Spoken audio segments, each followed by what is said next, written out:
விழாநாயகர் ராஜா கண்ணாரன் அவர்கள் சிறந்த பக்திமான்.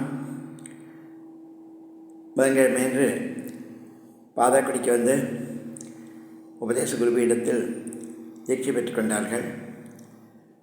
அவருடைய பத்திரிகையிலேயே பழனி சுவாமிகளுடைய ஃபோட்டோலாம் போட்டிருக்கார். ஏற்கனவே அவர் நிறைய தியானங்கள்லாம் கற்றுருக்கார். மற்றவங்க மாதிரி இல்லாமல் ரொம்ப ஈடுபாடோட அனுஷ்டானங்கள்லாம் பண்ணினார். பாடசாலையை பார்க்கணும், கோவிலை பார்க்கணும், வா வா வான்னு ஆட்சியை கூட்டின்னு போய் எல்லாம் பண்ணார். இந்த 60ஆம் ஆண்டு விழா எதுக்காகனாக்க, பஞ்சாங்கத்தை எடுத்து பார்த்தாக்க போன குரோதி வருஷ பஞ்சாங்கத்தை எடுத்து பார்த்திங்கன்னா இந்த வருஷத்தில் எந்த கிரகங்கள் பெரிய கிரகங்கள் கூட எந்த கட்டத்தில் இருக்கோ அதே கட்டத்தில் இருக்கும்.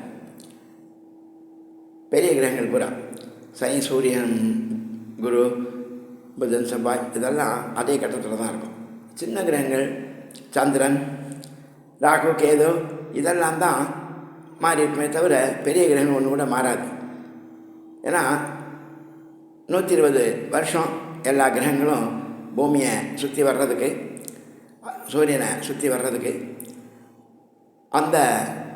அது சரி பாதி. இந்த 60ங்கிறது சரி பாதி. அதில்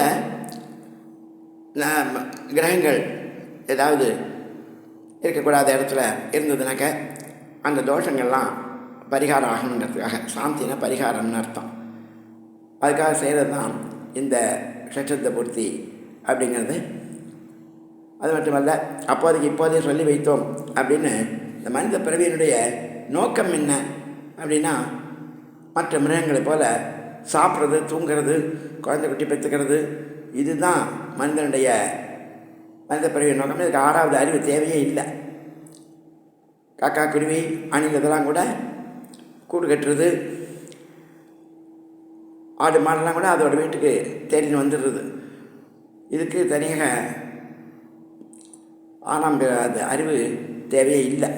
இந்த 6வது அறிவுடைய பயன் என்ன அப்படின்னாக்க, நாம் யார், நாம் எங்கேருந்து வந்தோம், எங்கே போகணும், அதுக்கு என்ன செய்யணும் அப்படிங்கிறத கவனிக்கிறது தான் இந்த 6வது அறிவினுடைய பயன்.